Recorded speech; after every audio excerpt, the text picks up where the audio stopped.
Hey everyone, welcome to An Eventful Life with Brad Cox and Shane Buzzer. I'm Brad. And I'm Shane.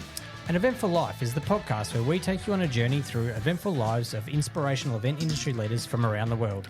That's right. We'll be sharing their stories, impact, and insight into the complex world of events. So if you like these stories, don't forget to like, subscribe, and share with your mates. This is An Eventful Life.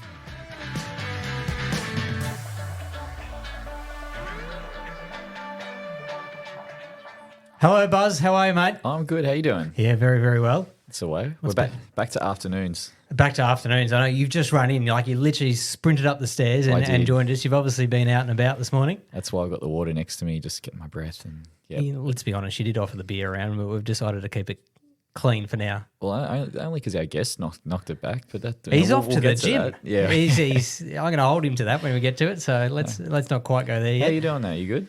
Yeah, it's been busy. So I mean, we say that every week, don't we? So it's busy. Yeah. But there's a fair bit going on at the moment in the event industry. So well, there's a lot happening at Flemington as we speak, getting ready for what's going to be a huge week ahead. Yes. One of the biggest weeks of the year. So yeah, we're recording this just as we go into Spring Racing Carnival. So it's you look like you're up and about and ready to go. Oh, look, I don't mind going to the races. Anyone who knows me knows it's a great time of year. So what about, are you going to go 20?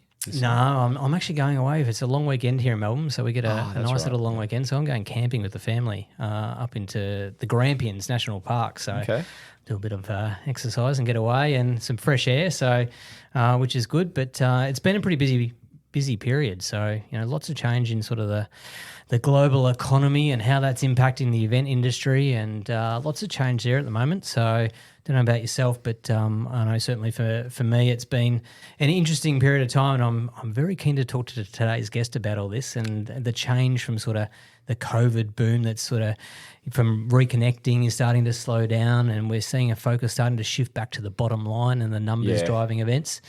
And we're sort of starting to see that, remodel of revenue streams for events and the way things have been done. It's reined in, isn't it? It has started to rein in, yeah. So, there's a bit of a downturn in commercial sponsorship and promoter funds and, reduction in how much corporations are spending on marketing and development for their team. And so, and public discretionary spend. So, and all that's starting to have an impact on what we do.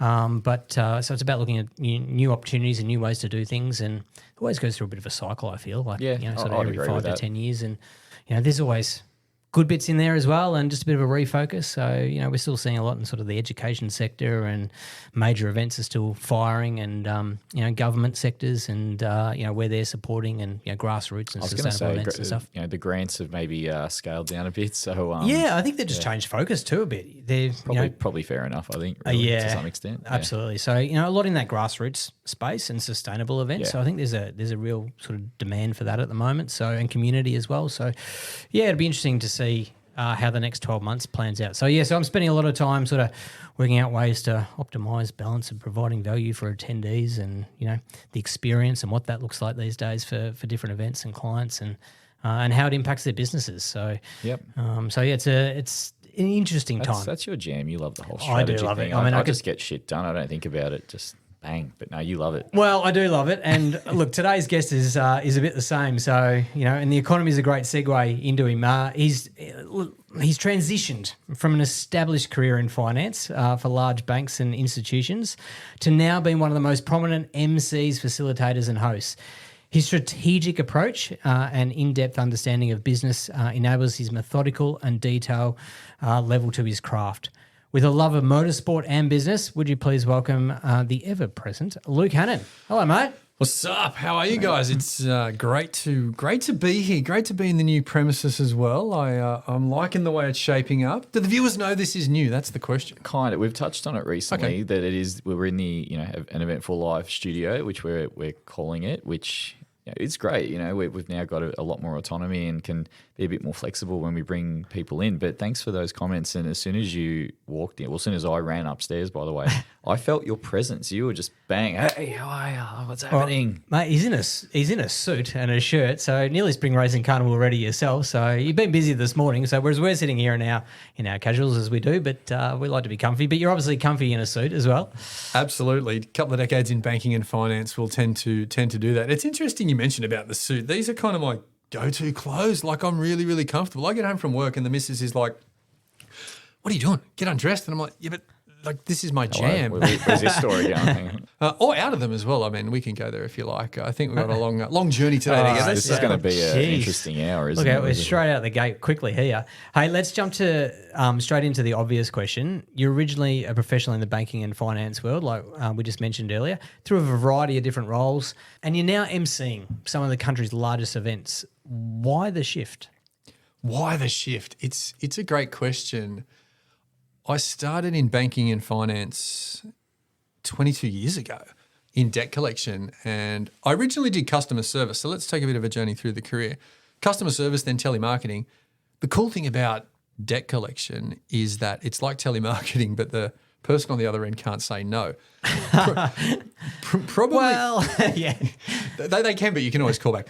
I guess the misunderstood thing about collections is that when you hear the word collections, and for our listeners, you'll hear collections, and I suspect a lot of you envision baseball bats and forcefulness and quite aggressive conversations, but it's actually quite the opposite. The magic of good collections. You're in Brunswick, so generally that is how things are handled out in this area. Yeah. It's actually about listening, and it's really about empathizing and connecting with your customers. And actually, I was in training this morning doing some communication coaching, and someone asked me, like, how did you become who you are? Where did you get all these smooth statements from and these transitional comments that you'll make as an MC to keep the flow going?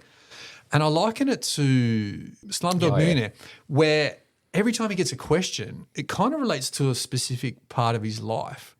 And for me, when I look back now as a professional MC, it all makes sense, but it sort of only makes sense in hindsight. And I guess what I mean by that is the collections help me to become a good listener and empathize and learn how to control conversations. Because sometimes as a moderator, or when you're doing a panel discussion or interviewing someone, you sort of need to do that. Then I moved into risk management, which was coding and learning SAS, and which is a coding language. And then portfolio management. I did an MBA. This is 15, 16 years into my career. And that sort of related to being an MC. The catalyst, the moment, and then I'll pivot and we'll come back.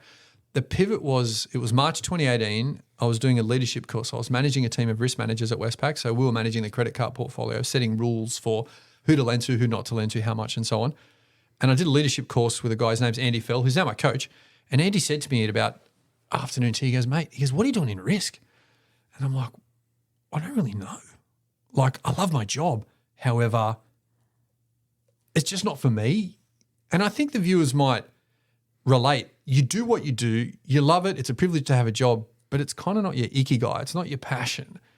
So I left that day thinking, man, I don't know what I'm going to do next, but it's going to be awesome, whatever it is. And then Thursday, the 10th of May, I'm hosting it. Thursday, the 10th of May, 2018, this is. I'm doing a charity gig at Westpac. It's the third or the fourth year I'd hosted it as an MC. I'm not a professional MC at this stage. I'm just a risk manager who likes talking on a stage. And as clear as I'm talking to you guys now, the thought came into my head, this is it.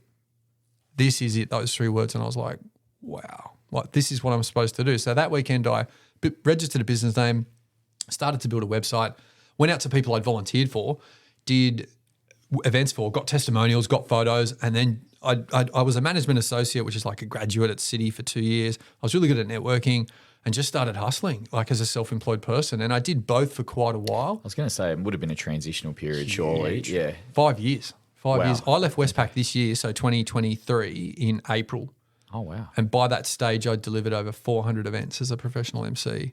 And so I guess that March and May 2018 was the moment. But then after that, it was just a grind and it was growth. And it got to the point where my manager said, look, you're taking 12 weeks purchase leave a year to do all these events. You've got to go out on your own. Not because we don't want you here, but because I, as your leader who cares about you as an individual, can see better things for you.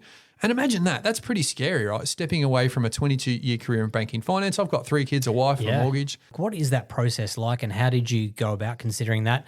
Talking to the wife and the family considerations and stepping into somewhat of an unknown world, even though you've done so much of it. I was going to say, after 5 years, just I guess further to Brad's question, did that make it a bit easier, the fact that it had been an ongoing process for 5 years?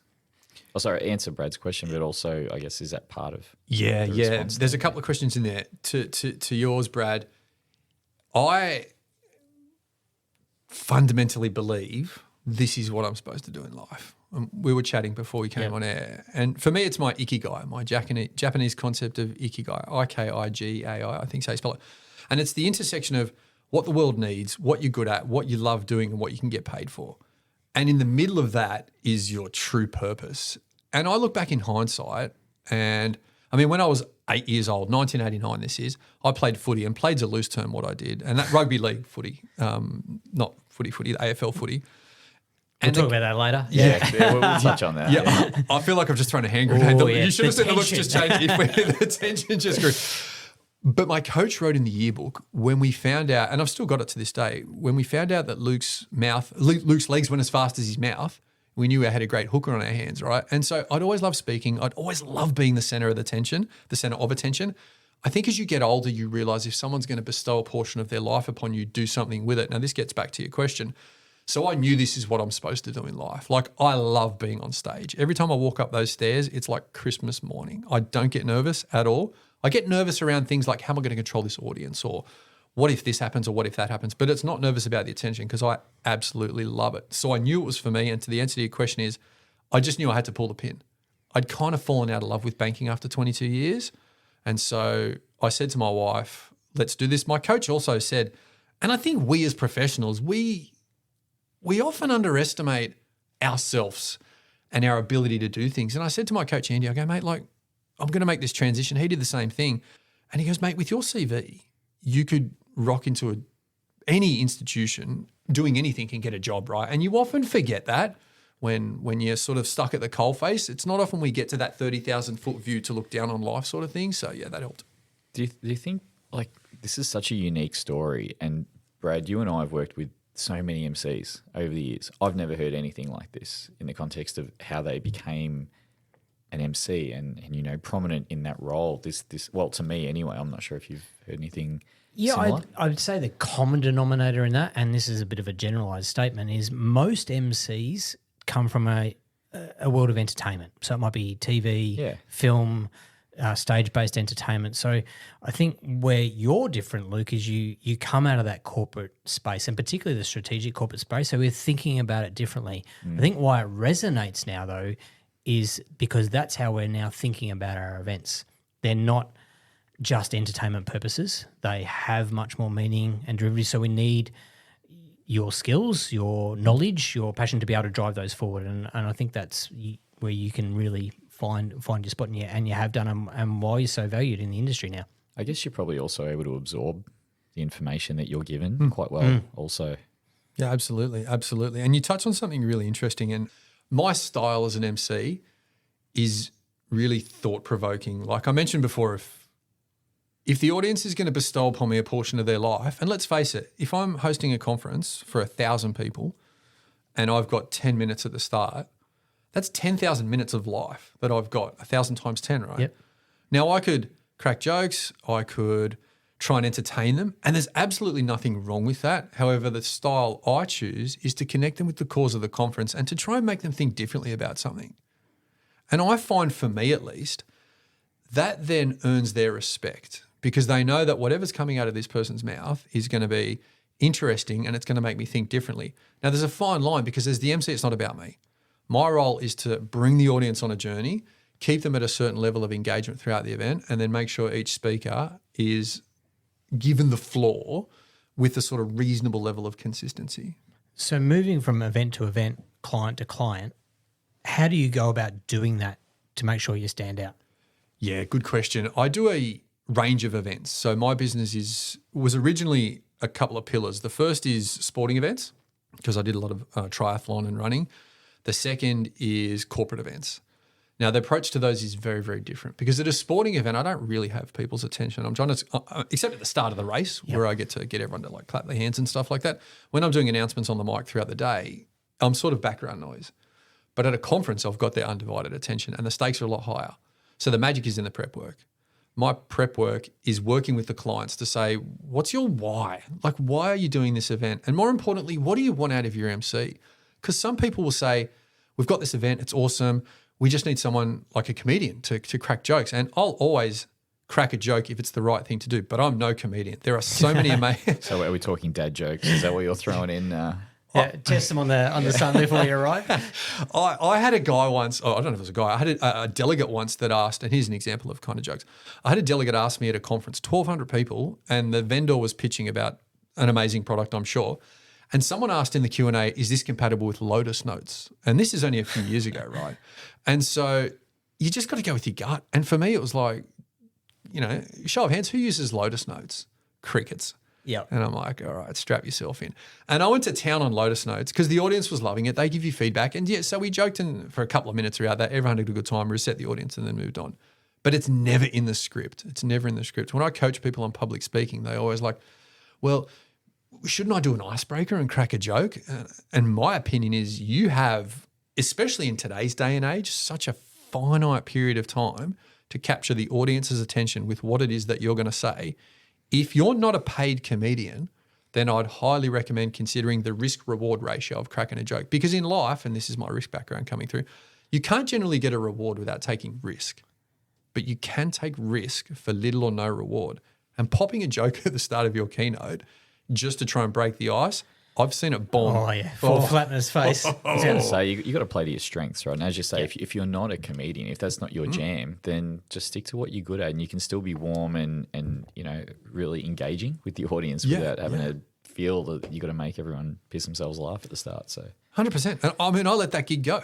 I said, I can refer you to a number of comedians who are amazing at what they do and are great MCs as well. This is the person you need for your event. And this gets back to your question around how do I prepare for events? The first thing to do is to make sure that what you have is what they want. And quite often people don't know what they want, the whole Henry Ford faster horses thing. But what I hear most is, what did you like about your last MC? And they're like, well, he did this or they did that or they did this. What didn't you like? Well, they're a bit of a D-grade celebrity and cracked stupid jokes and took the mickey out of our CEO. And I'm like, right, well, I'm the right guy for your job because that's not my jam. I'm here to bring your audience on a journey. And Brad alluded before around how a lot of MCs do come from the entertainment world and have that reputation. So for you coming at it from a different angle, were you able to kind of generate more corporate leads from your experience in the bank world, or how did that all eventuate and evolve? When I first started out, I knew that my background at the time, 17 years in banking and finance, MBA, and in my career I've presented to APRA, the prudential regulator, to ASIC, to CEOs, to boards, to executive teams. So I can connect with a CEO on a stage that an entertainer can't. They might be great behind a microphone. However, I felt that was a competitive advantage that I had that they didn't. And I'm no disrespect to any of our entertainers out there because they're amazing. But what that meant is I knew that my way into the industry was let's look at financial style events. But I wanted to branch out. And so I had to be really careful not just to become the finance guy. Yeah. And that's your comfort area. So you can get up on stage or be in a room and you go, I know this subject really well. And I mean, I can speak from this from experience from the event side of things as well. And what I do that, day to day now, it's very similar. It's if I've got an event related event, if that makes sense, and an industry related one, it's very easy to walk in and go, I know this back to front, throw whatever you want at me, I'm comfortable. If you walk into a space that's not particularly right in your sweet spot, you do have to think a bit more laterally and push yourselves out of boundary, take a little bit more risk, to your point, to make sure that, you do resonate, and comes down to research and preparation. That's exactly right. Last week I was in Singapore for ASEAN financial event. Now I'm extremely familiar with the Australian financial services industry, but in terms of Singapore, I'm not. So there's a lot of pre-work that goes in to work out what's MAS, the Monetary Authority of Singapore. What are they doing? What are the current affairs in Hong Kong, in Southeast Asia? And then I did a government event back to back. Now, government is another gamut. I've done plenty of government now, but the magic there is in the prep. It always is in the prep. My run sheet for a one-day conference is probably 30 to 35 pages long, and that's everything I'm going to say. Absolutely everything. How much do you rely on the event manager, event producer to provide that information to you, and how much do you do yourself? Yeah, good question. I will build a run sheet based on an agenda. If it's got a descriptive session introduction and some bullet points, I can understand what the speaker's going to talk about. And you're always tapping them on the shoulder going, mate, is this still current? The magic is flexibility as well. I find myself to be, I hope, extremely flexible in that I'll have a speaker that comes up to me and goes, now I know I'm coming from Bank XYZ, and this is what I was going to talk about, Bank XYZ's transformation. However, Bank XYZ's just said, you can't mention Bank XYZ. So our whole session's gone. And this happens to me minutes before we go on stage. And I'm like, mate, well, that's fine. You're a senior leader. Let me write down half a dozen questions and we'll just have a yarn on stage. And I think I'm at my most comfortable when it's unstructured conversation like that. So what do you do when an event producer or an event coordinator comes to you with a full scripted MC notes? What's your reaction to that? Yeah, that's fine as well. I always say to them, are you okay if I put these in my own words? Yeah. And then if you've got a PCO, and there are many out there that love going above and beyond, bring it on. I love that because that's my approach as well. So we're quite aligned in terms of prep work. But I do always say that this is great. I'm going to pull these key themes out. I'm going to put it in my own words because I have a style in which that I speak. Andrew Klein, who's another amazing MC and a bit of a mentor, an absolute champion, right? And probably the best, I'd have to say, conference MC. Like I aspire to be as good as him one day. He's got his own style. Funny story in Andrew. So we were kind of in a similar boat where he was a lawyer for 20 years and then left to be an MC. So as soon as I sort of decided to follow the dream back in 2018, I pinged him a note on LinkedIn. I'm like, hey, mate, like, thanks so much. Like, you showed me this is possible. He has been the most amazing guiding star mentor, so open and honest. And we've had so many detailed conversations for hours. Like, we went for coffee earlier this year and spent like 4 hours at a cafe just talking.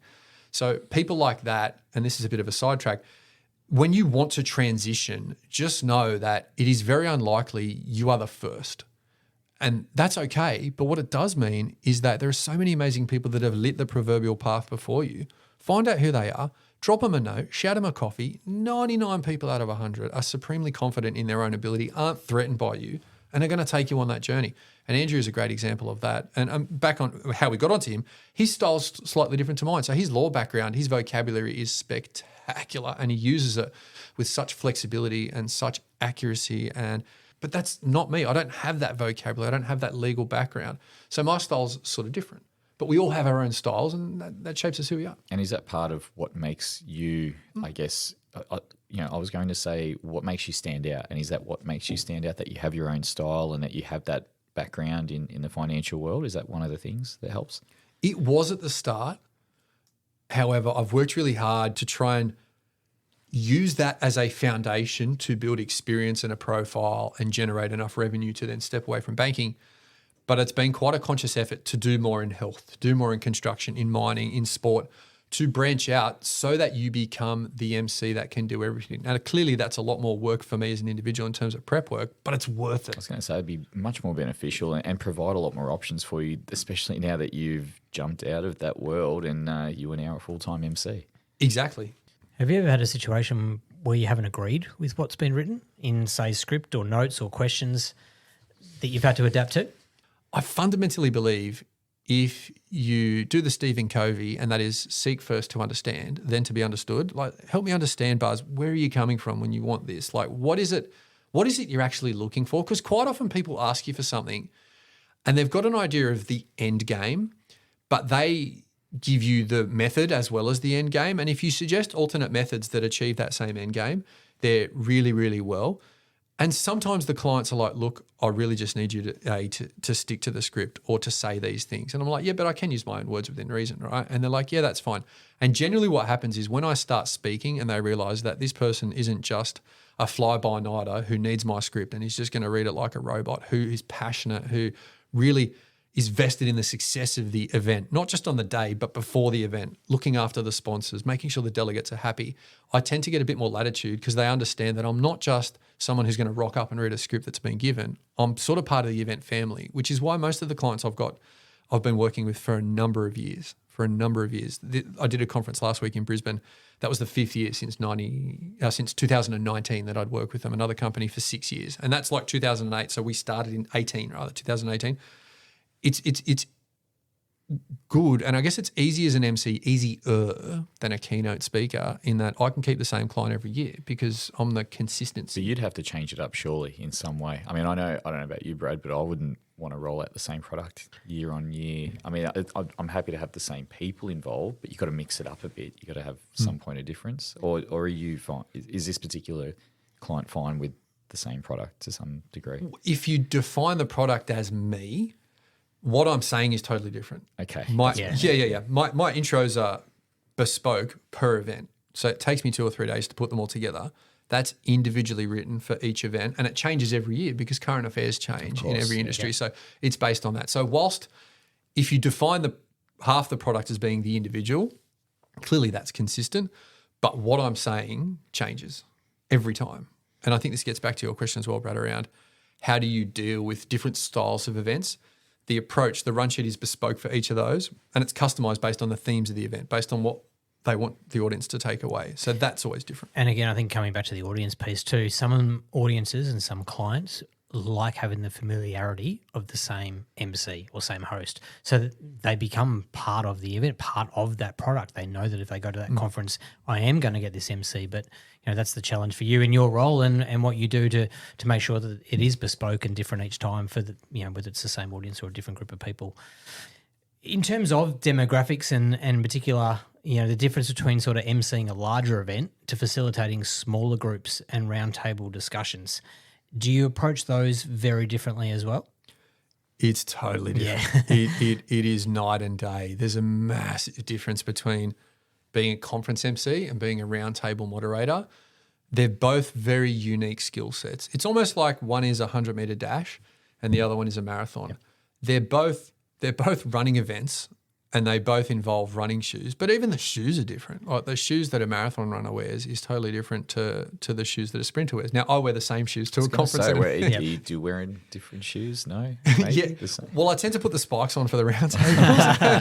Fair enough. It gets a little heated, the elbows come out. Yeah, and my clothes are a bit tighter in the round tables, like a 100-meter sprinter, because I need the wind resistance. But in all seriousness, it is a totally different proposition. A round table is sort of like a panel discussion, but imagine 20 panelists and you've got about 2 hours of conversation, and it's a very, very, very different mindset. The magic in a round table, much like a panel, is to try and get the panelists or the round table attendees talking amongst themselves. However, there's a lot more work that goes into the background into unpacking the client's needs. I was just about to ask, what's your preparation difference between the two like? Yeah, great question. So for a panel, I'll generally go in with half a dozen questions for a panel of 4 for about half an hour. But I'd probably ask 13 or 14 because most of them just come up as much as we're doing right now. For a round table, they tend to be broken up into themes because the client, let's say, for example, I've got a bottle of Mount Franklin water here, right? If Mount Franklin's running a roundtable, they might want to talk about their new supply chain. And so the audience is going to be very much strategic procurement.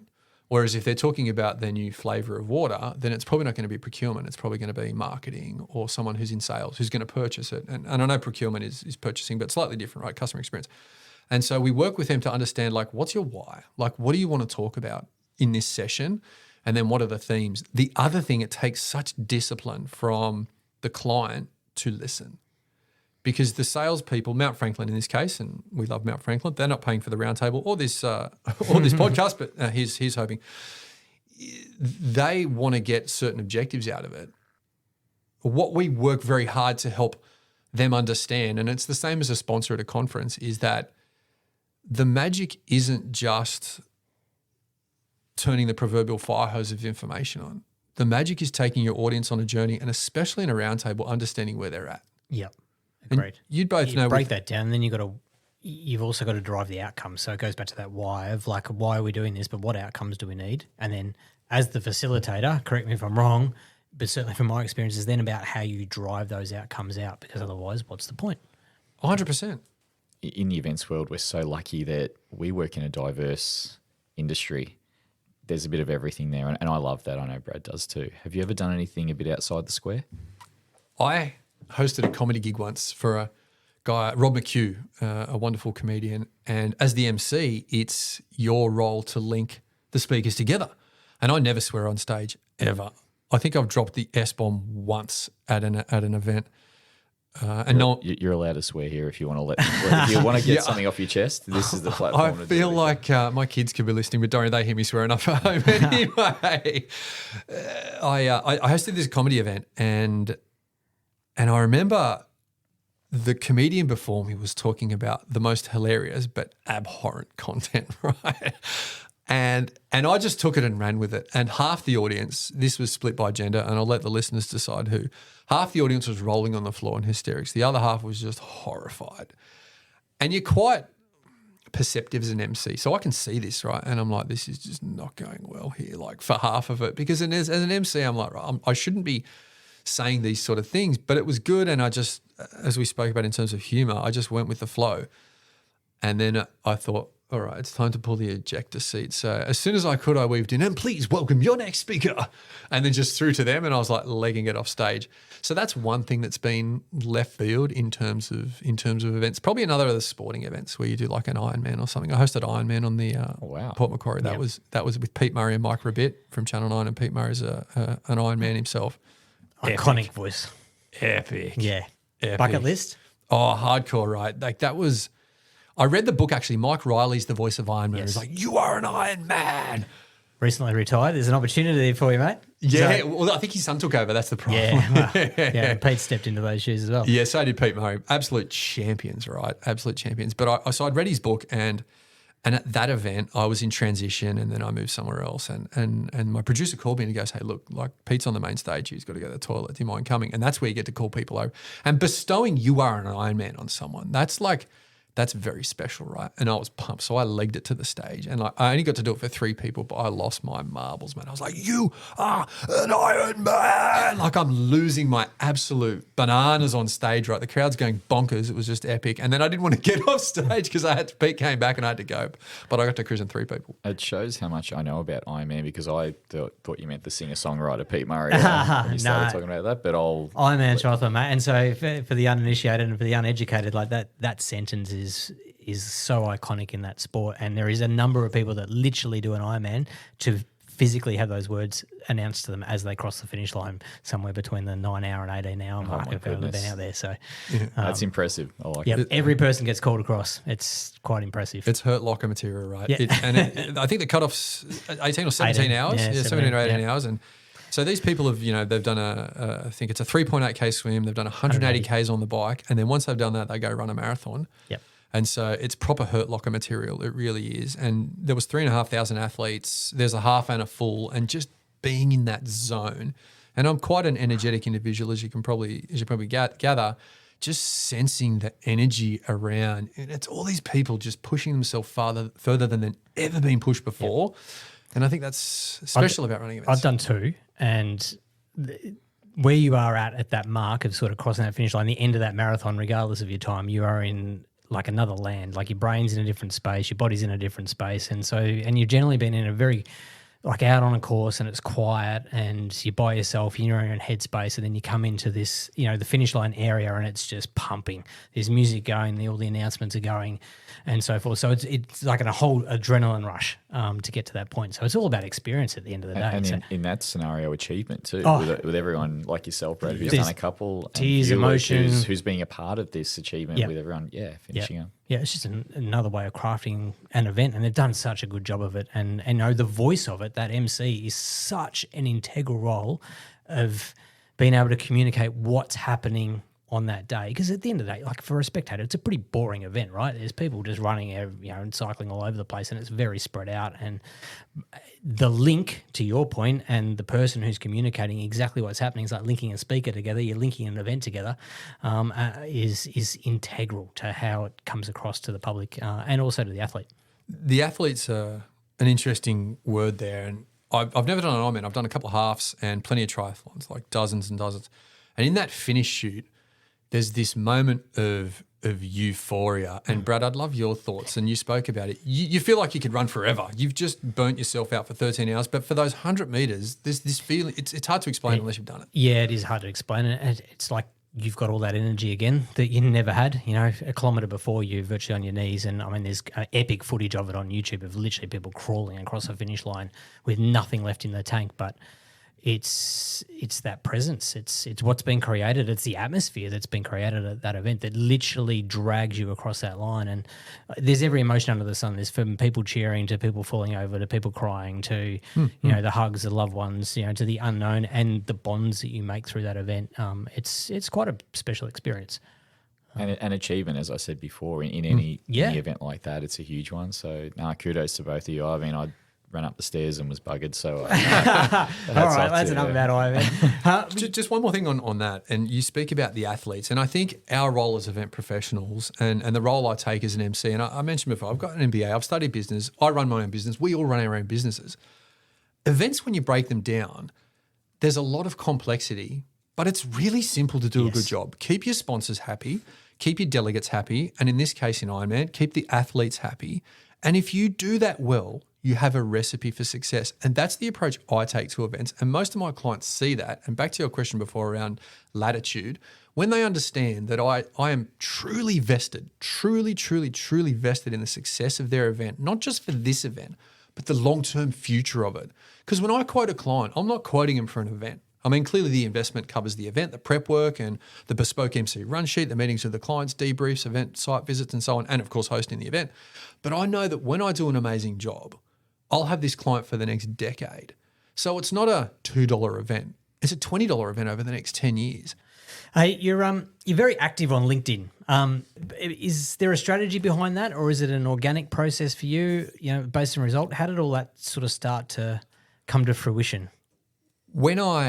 Let's step back to May 2018, I've had the epiphany, the enlightening, if you want to call it, and it really was, right? It was literally, this is it.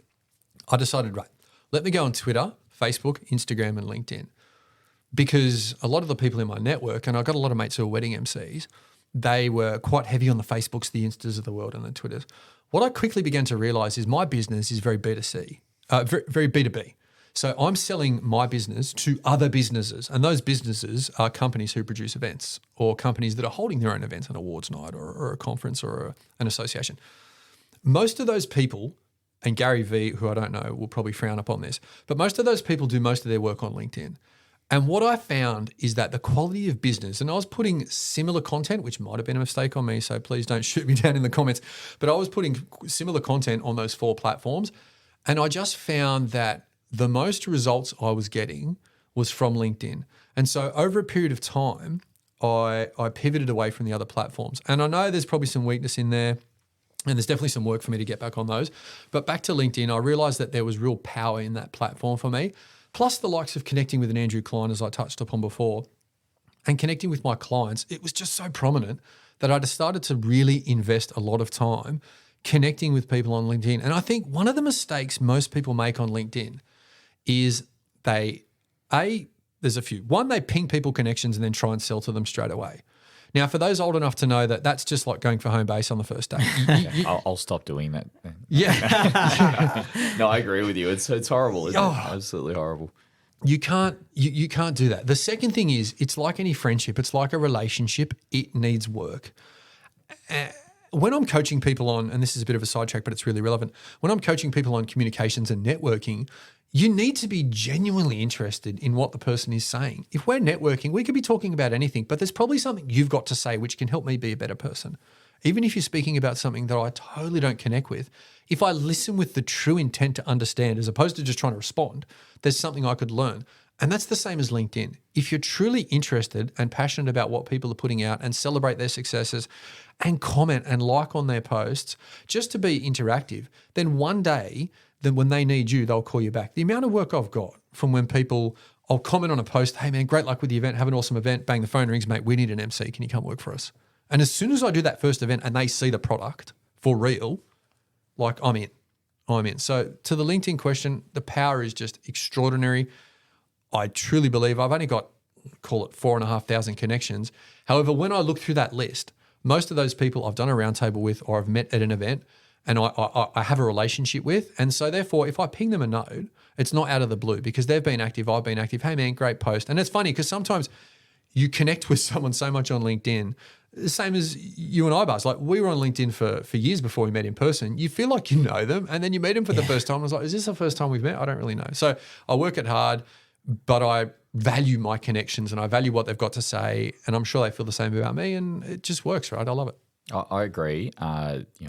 In the context that LinkedIn is such a strong platform, especially in the professional world, people I feel listen a bit more to what the post is, you know what I mean, the actual content and what you're putting out there as opposed to Instagram. And I mean, look, Instagram's great in some ways, especially from an aesthetic, but I guess that's not really your jam, right? Like LinkedIn is more you telling a story. And I did notice that you don't really do a lot on Instagram. And is that more a trial and error, or you just never went down that path? Or I spoke to my coach about this the other day, in that it's funny when you're self-employed, you, by nature, it's like economic supply and demand.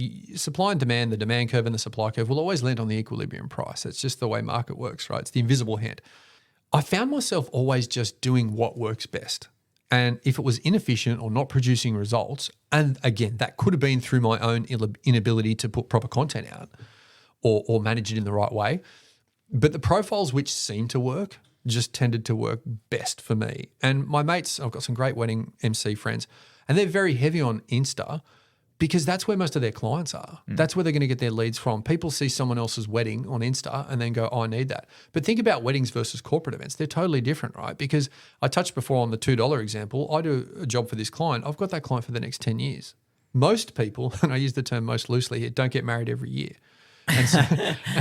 And so the wedding tends to be a one-off, whereas my clients, it's more of a long-term relationship. And it was just different. So back to your question, it could have been me, but I sort of found something that worked really well, was generating a lot of work. The other awkward thing for Luke Hannan, sorry to talk in the third person, I'm a business of one.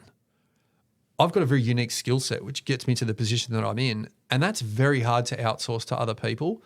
And so to scale this business is very difficult. So I also need to be very careful around what am I doing with my time? And if it doesn't seem to be working, I'll put extra effort in if I can see value. But if it's not, I sort of pull the ripcord on it. And you'd notice that with Insta when you look, and Luke Hannan MC is the handle, but there's some posts on there and I'm sort of active, but nowhere near as active as I am on LinkedIn, because that's where most of my connections are. And I'm connected to most of them on LinkedIn, whereas I'm not on Insta. So from your experience and knowledge in business, what is one area you believe the event industry should improve in the way that we do things?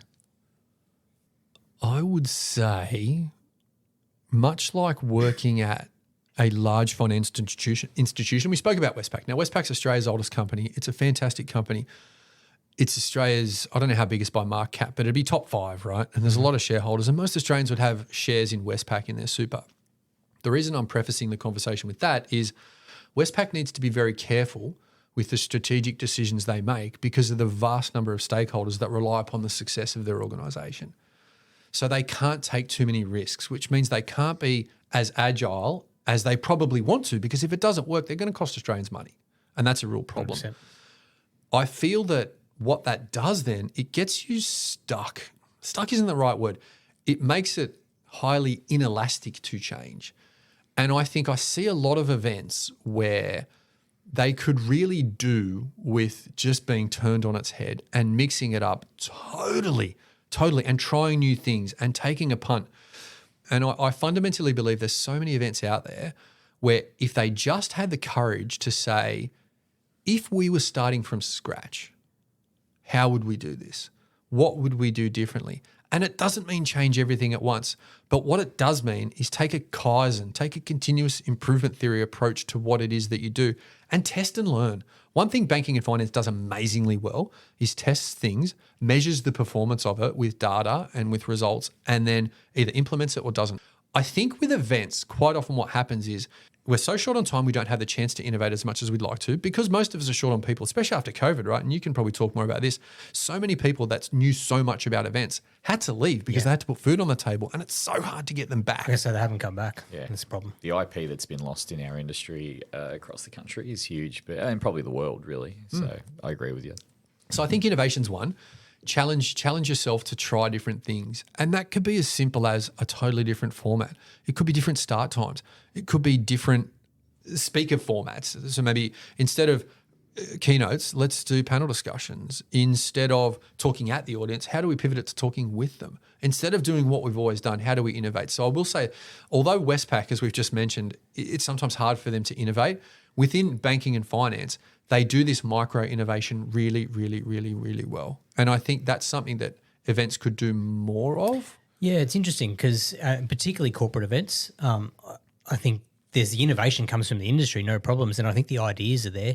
Sometimes it's actually the client support and the belief in wanting to do the change. And some of that may be as a result of how they operate their business day in, day out. You just make the point of like, don't want to take the risk and so forth, because we just don't do that. We're a bit more risk adverse. And so even if the event industry professional, producer, whoever that is, puts the idea forward, it gets shut down. So the challenge is there how you then work with your client to then be able to say, manage or massage things over, or put multiple things on the table to maybe just get one outcome, or and that's an ongoing battle I think we'll always, as a career, particularly in the creative space, we'll always face.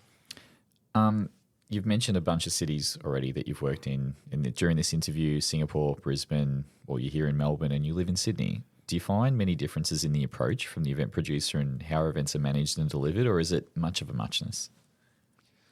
Southeast Asia tends to be a bit different to Australia. Australia is relatively aligned from what I see, but I do work with a lot of the same producers as well. Brisbane versus Sydney, I'd say that Australia's pretty similar. Government, corporate, totally different. So working in government events versus working in corporate events, they are totally different. And it's not better or worse. There's just differences in what people can say, what people can't say. The information's also quite different as well in terms of, I mean, you've got Department of Defence and so on up on stage. Like, there's a lot at stake there, right? Because they've got information that's legitimately classified, right? So I think that can be different. What I see between Southeast Asia and Australia, Southeast Asia tends to be a bit more prepared, if I can use that. Like, they really, really do the legwork in prep from what I've seen. They also like a little bit more structure around conversations. When I moderate a panel discussion, I'm happy to have a chat to a panelist with half a dozen questions and just follow the flow, knowing that I'm acutely aware of the themes of the conference and I know what the producer would like to have in terms of information to the audience. And so in the back of my mind is that when moderating the conversation, but I don't need too much structure. However, they tend to be a bit more structured. But that's just my experience. And again, I haven't hosted billions of events, and I'm sure many people have different ideas, but there's a few things that stick out. Yeah, I'm not surprised by that, really. I mean, we don't do a lot of conferences per se, so we see quite a few differences state by state in the country. But what you're talking about with Southeast Asia, I can see that, and maybe it's to control the narrative a little bit to some extent. Yeah, and some of it's cultural as well. Yeah. You know, just the way they live their lives are different. So again, you have to adapt. Adaptation is the key, and it's not better or worse. I mean, I used to say this when I left Citibank. I did 10 years and one day at Citibank, and then moved to Westpac, and they're just very different organisations. One is a US bank ran out of Southeast Asia. The other's one of Australia's oldest and most fabulous places to work, and I loved every day of my 8.5 years. But they were both very different, very, very different organisations, and that's the same with events. No two geographies are the same. The event team's always different, and they've always got different objectives, and I think you just need to keep an open mind. So as a person that continues to evolve and is passionate about development in general, how do you continue to develop and improve yourself? There's a few things there. Debriefing is a massive one. Humility is another. And there's a great keynote. Walter Bond, FFA. If you search that up at the FFA convention, Walter Bond speaks about this. And what he says is, Michael Jordan knew he was a great player. Kobe Bryant knew he was a great player. I know I'm a great MC, but I've never arrived. I'm always learning. I'm always open to new ideas. I'm always open to trying things, and I'm always looking critically. And I mean, most of you listeners in events, like, it's a high pressure job. The negative self-talk I give myself after an event, like, I'll have the most fabulous 3 days, but I'll have done something trivial that no one recognized, and I'll be beating myself up so bad about it, like just an absolute clown. You wouldn't let anyone else talk to you like that, but the negative self-talk you give yourself is something. So I think the first thing is, number one, if you're good at something, it's okay to be confident. Don't ever think you've arrived, because then you cross that line between confidence and arrogance, and that's a bad, bad place to be. So I'm always learning. And you learn, back to your question, through debriefing. What went well? There's a great question that Brian Hartzer would ask for feedback, and he'd never say, do you have any feedback for me? Because you generally get a no. But I'd invite you, and as does Brian in his book, The Leadership Star, say, what have you seen me do or not do that you thought I could have done better? And asking that separates the behavior from the person, and then you're more likely to get, well, when this happened, this is kind of the approach. Yeah, cool, that's interesting. So to your continuous improvement question, number one, it's okay to be confident that you're good at something, because so many people in events do so much great work, but they're scared to say, I'm good at what I do. I would agree with that, definitely. And I think further to that, Luke, maybe this is a question for you even, Brad. Do you think it's sometimes because we work for someone, we're sometimes too scared to be as natural as we would normally be because we're working on behalf of the client? Or I think there's probably multiple different ways you could answer that question, but I think one of the key points around there is our personalities. Yeah. And the personalities of particularly the producer and the event manager are very A-type. They're very perfectionist driven. And so I think we're very critical on ourselves. So even when we do a good job, to your point, Luke, it's like, I could have done that a little bit better. Or how can I improve it next time? So I'm never extremely confident going, I'm done here. I've got this sorted. Like, you're never 100% sorted. And I think that's important, particularly if you're in a creative role as well, that you need to think like that, because otherwise you won't continue to improve. Agree. Now, crazy stories, do you have any? Ooh, I've had the lights go out at an event. I've had a speaker fall through stage. Funny story on the stage. This is what we want to hear about. Here we go. Funny story on the stage once. So I caught up with Andrew Klein and we speak a bit. And there's another great MC, Darren Eisenberg. And so Darren told Andrew the story that one day a speaker fell through the stage. And of course, this is the thing in events, right? Like, if something happens, everyone in the audience generally knows. Like, if something happens, there's no point trying to hide behind. You got to address the elephant in the room, right? Like, it's obvious someone's just fallen over, that the lectern's fallen off stage. Like, something's gone wrong. As the MC, it's your role to address the elephant in the room, make sure everything's okay, and then move on. So it happened to Darren, and his story was that, and I'm paraphrasing here, and sorry, Darren, but he jumped up on stage and said, "Ladies and gentlemen, it's okay. It's just a stage they're going through." Right? to address it. It's not bad, right? And so as soon as Andrew told me that, I was like, right, I'm locking that bad boy in the memory bank. And so it happened to me in Sydney, and hot tip for all the event profs out there, whenever you put those temporary stages together, you have to gaffer tape the gaps between them, because if you don't, someone's high heels. Straight through the crate. Straight through. And that's what happened, right? And so this speaker, a lady, and she would have been, I'm going to say 6'6". And so I hear this massive thud. And I look up, and clearly as an MC, I'm always taking notes. I'm in the front row. I hear this thud. She's fallen into a seat. So I'm straight on stage, because that's a serious problem. There's other things that have gone wrong we'll talk about in a minute, where you wait and see if they can sort it out on their own. At this point, it's clear I need to get on stage now. And so, and she's like, no, I'm okay, because I thought she might have passed out or something, right? Yeah. And so her shoe had just gone through the gap, literally all the way through. So kind of gone through the stage, and she'd fallen into a seat for a panel that was next. Thank God. Otherwise she would have gone off the back.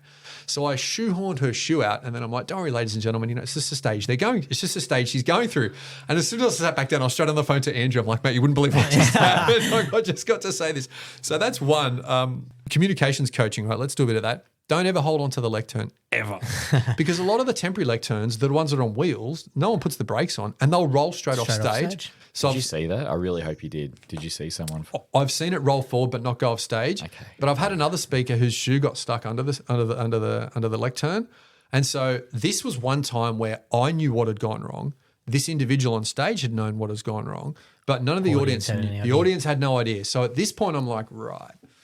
All right, let's just see what happens here, right? Because if I jump on stage, everyone knows something's wrong. So I'm waiting, and it was the funniest thing ever, because you can imagine this person's now holding the lectern. Like, imagine this, a speaker on stage, one foot stuck under the lectern, the other not, and not an MCEC, ICC lectern, which are massive. This is one of those portable ones.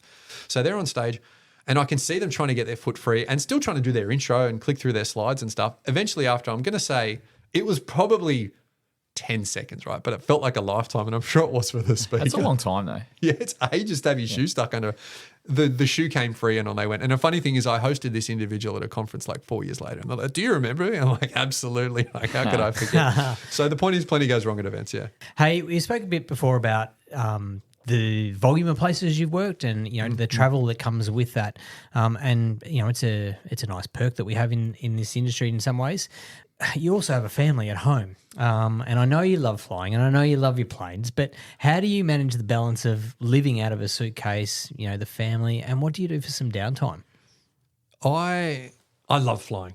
Let me just say that I love flying. If I wasn't an MC, I'd be a pilot. Like, I did a gig with Brad Bush, who might be listening, who's a CISO rocket scientist, so aeronautical engineer. We just spoke about planes for ages. So I love flying. Now, with that out of the way, how do I balance the family work thing? I have 3 kids. Scarlett's 11, Patrick's 10, and Lara is 7, and my wonderful wife, Pavla from the Czech Republic, if you're wondering. It's like Paula with a V. And so when I was working full-time, pre-COVID, I'd be in the office 5 days a week, leave home at let's call it 7, get home at 6:30. As an event prof, I'm either home or I'm away, and it's very binary. So what I've found is I'm supremely confident in the amount of work I would like to do. There are a lot of speakers, and this is a message to anyone listening who wants to be a keynote speaker. You hear this $1 million speaker thing thrown around a bit. Unless you are the best, and there are amazing keynote speakers out there. I had Michael McQueen on stage recently. Like, there's some gun speakers who have been doing it for a long time and are experienced enough to know what works. You need to be very careful around trying to do everything at once because you will burn out big time. So I'm confident how much I need to do and how much I don't need to do. Clearly, it would be great to do more. However, at the same time, I know that with 3 kids, they're not going to get that time back. Now, back to your question, in banking, and again, 22 years, I saw so many senior leaders, especially at Citi. And Citi, we worked hard, we played hard, but we worked real hard as well. And I saw so many senior leaders that didn't see their kids grow up. And let's think about that for a moment. And my life changed in 2012 when in 2012, I was a management associate at Citibank. So I was like the grad program. They had thousands of applicants. God knows why they chose me, but they chose me and 7 other people. During that time, in 2012 and 2013, when I was in the MA program, my mum lost the fight with ovarian cancer. 2 kids were born, Scarlett in 2012, Patrick in 2013. And it was at that point that I realized I didn't want to be a bank CEO. And I think that kind of changed my perspective. For me, those things then shaped my approach to life. And I left Citi not long after that. And again, Citi, the University of Banking, loved every minute there, great place to work. But then I went to Westpac because it was a bit more balanced in terms of the approach. Now, I take that approach to events. I know how much I can do. I know how much I can't do. I'm clearly not turning work away. I could always do with more. But I don't aspire to be away for so long. So back to the binary thing. When I'm there, I am there. And that's really important if you're listening. When you're with your family, be with them. Be present. The emails can wait. Now, if my phone rings with a client, I'll jump in, and the kids know that. The kids know dad's phone is the catalyst for him to earn money, not to surf the internet. And so I use it for that. But I try and be really present when I'm with them because when I'm away, I am gone. Now, I'll still FaceTime them and stuff like that when I can from events. But that's the first answer to your question in terms of the balance around when I'm there, and I'm supremely confident I'm there. And when I'm away, well, I'm gone, right? I 100% agree. I mean, it's like looking at myself in the mirror in some ways. So, and we have all been there, those moments. Mine came in 2018, when I picked up my daughter from kindergarten and, I can't remember doing that. The next thing I did is wake up in a hospital and she'd managed to call my wife and get me an ambulance to get to a hospital. Like, you kind of go, I don't need this. At the tipping point. Yeah, you do. You find those moments where you go, no. And like it's bringing tears to my eyes thinking about it now because I can physically remember that moment and I will never, ever go back there. So it doesn't mean I don't want to work. I want to work. I want to do as much as I possibly can, but there's more important things. 100%, right? And I can see the emotion. It's heartwarming because this is a stressful industry. Let's not beat behind the bush. Like events have, and I'm lucky as an MC, right? Like I do a lot of prep work, but I can do that in my garage. I've seen once or twice the work when I did some coaching with IBM, watching the teams bump in and then bump out at the ICC. Mate, there's so much that happens before MC Luke Hannan rocks up the night before, does his thing and then goes home at 4 o'clock. What you guys do is even more high stress than that. So balance is so important. I think it's great that you're aware of that. I mean, there's so many people that we work with that just aren't aware of it or take it for granted or just don't care. I had an MC, tell me if you've ever done this. I had one MC who, when he was done, he jumped in with us and was packing the chairs, packing the tables, packing the cages. He was doing all that. And I hadn't had that very often. And I won't mention who it is, but he was impressive. Can I mention who it was? Yeah. Dylan Buckley. Oh, legend. Yeah. There you go. Roll the sleeves up and away you went. Yeah. Have you done that before? At most of the sporting events I do with Max Adventure, I'm helping those guys pack up. And when it's wrapped up, absolutely we're cleaning up. I'm packing all my microphone and stuff like that away. Now, sometimes at a more larger corporate event, the venue comes in at a hotel and they sort all that stuff out. But I'm having a chat to the AV guys, debriefing, making sure they got all their microphones and clickers and stuff like that. Absolutely. Yeah, you got to. And I'm very fortunate as an MC, right? As an MC or a professional speaker, and they're two different things, but as an MC, I get a round of applause. But behind me, one person, there are a dozen people working rego, 50 wait staff, 60 people at the hotel that have set up the event, the team that set up the website, the photographer, the cameraman, the AV guys, right? There are so many people in events that go without that kind of praise. So I feel so fortunate as someone that gets to stand on stage and get an absolute standing ovation or a round of applause at the end of the day, because most people know you've done a good job. You've given them something they've never seen before, and therefore they're really appreciative. But only I get that as the MC. So I believe it's important to pay it forward and make sure that the other people get recognition, whether it's like, ladies and gentlemen, for your AV, for the wait stuff at the venue, round of applause, please. Like, just give them a little bit of appreciation. And to your point, Buzz, make sure that they feel valued. And if that's, can I help you guys with anything? Here's your microphones back. Here's your clickers. Is there anything else you need help with? Because it's thankless for a lot of those people. I mean, they get paid, but you guys would know behind the scenes, right? The experience I get as a professional on stage is totally different to what 99.9% of the other event profs get. They don't get that. So, yeah. 100%. What does the future look like for Luke Hannan? Wow. David Coulthard said once, and I can't do a Scottish accent very well, but he got asked that question. He's like, you know, F1 drivers have got big balls. Unfortunately, mine aren't crystal, so I can't tell you. I don't know. I'm launching an online public speaking masterclass with over 100 little lessons that people can go through in their own time. Love it. So that's one thing I'm working on. You're in the presence of someone who's very, very talented at this. Right up my alley. Yeah. There you go. That's right. We'll take that off here. We'll talk about that later. Yeah, that was a casual little drop there. there. You go. Eventsmasterclass.com. Yeah. Right. Now I have a speaking course in, how long you got? A couple of months? Yeah. We'll talk about that. So what's next was the question. I'll be doing that. So a lot of time with the family, back to your point, and then probably, day hours after school drop-offs will be public speaking, but it's all about growth, innovation, and online training. So I think there's some cool stuff there. Love it. Righto, we're into the hard-hitting questions now. If you think all that was hard, wait till you see what's coming next. Buzz's rapid-fire questions. Righto, Okay. mate, hit him up. Let's do this. All right. What's the most difficult job you've taken on? Oh, difficult job. Oh, this is supposed to be rapid fire. I used to work at Macca's. I used to deliver papers. I mean, is this conference emceeing or is this just Whatever. life in general? Just life in general, yeah. I'm going to say, oh, man, there's so many. Ooh, probably cleaning at McDonald's is a tough one, but that taught me the most. So I'm sure we'll come up with another one, but keep going and we'll come back to that one. Difficult job. Favorite restaurant in Sydney? To moderate a roundtable discussion at, No, just for I'm you. going to For say you, for you to go Hubert's out. a Hubert? ripper. French restaurant. To eat at, ooh, Meat and Wine Company because I love a good steak. Oh, yeah, that is good. Yeah. Yeah. Have you ever sworn at an event that maybe you shouldn't have? The demographic probably wasn't the right Once, one. I think you said. Yeah, I dropped it. I did swear once at an event when no one was listening. And of course there was that abhorrent. I wasn't swearing when I did that comedy gig, but I have sworn only ever once in over 400 events, and I always regret it because you just never should swear in my role. I was going to say, yeah.